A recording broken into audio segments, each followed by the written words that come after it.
Welcome to my channel. If you learn from this video, then like and share this video and don't forget to subscribe my channel.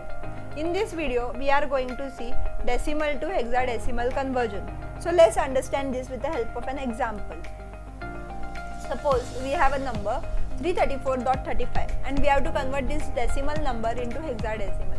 Whenever you are converting a decimal number into another number system, what you have to do is, on the left hand side of the radix point, you will perform division by radix r, and for the right hand side of the radix point, you will perform multiplication by radix r. So here we are converting into hexadecimal, so value of r will be 16. So we will perform division by 16 and multiplication by 16. If you are converting decimal to octal, then instead of 16 we will have 8, since octal radix is 8, and for decimal to binary we will have 2 instead of 16. How to do that I have taught in different video on decimal to octal and decimal to binary conversion. Link is given below in description box. So always remember division on left hand side of the radix point and multiplication on the right hand side of the radix point. If radix point is not present, then you will always perform division only. Now let's divide this 334 and its quotient by base 16.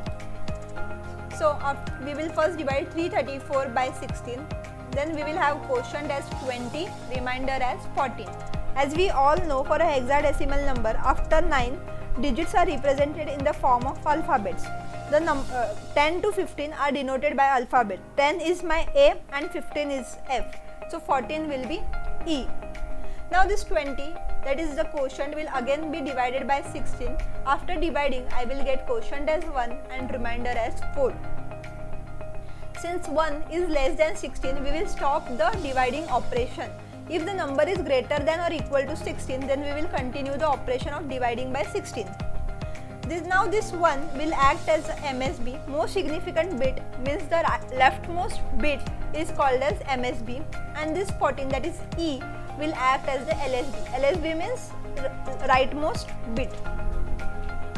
So we have to go from MSB to LSB. So the hexadecimal equivalent of 334 will be 14E, 1, 4, and instead of 14 we are writing as E. Since hexadecimal we represent 14 as E.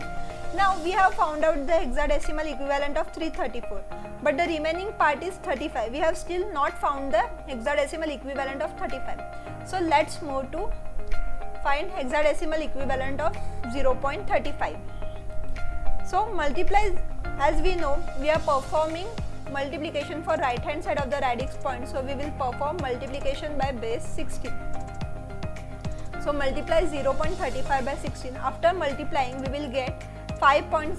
For hexadecimal equivalent, we will consider only the left hand side part of the result, that is left hand side point of this left hand side part. So this 5 will be my hexadecimal equivalent, and now this 6 I will take to perform operation on it. So it will be 0.6 into 16. We are not considering 5 while doing operation, we are just considering 0.6.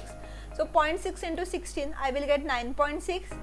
This 9 will be the hexadecimal equivalent, and this 6 again will be used for multiplication. So again 9.6. Since the number is repeating, we will stop over here. In the question, it will be given that you have to perform multiplication for 4 bits, 5 bits, or if it is not given, then you can stop after 5 to 6 steps, or if number is repeating. In this multiplication case, that is for the right hand side of the radix point, there is a twist to find hexadecimal equivalent.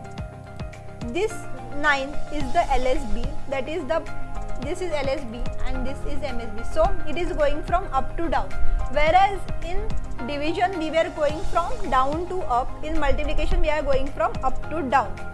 So the hexadecimal equivalent of 0.35 is 0.599. This is my leftmost bit and this is the rightmost bit.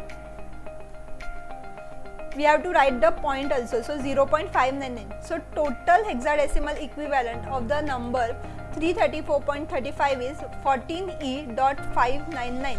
In this way, we find decimal to hexadecimal equivalent. Thanks for watching this video. If you have any doubts, you can ask me in comment section, and don't forget to subscribe my channel.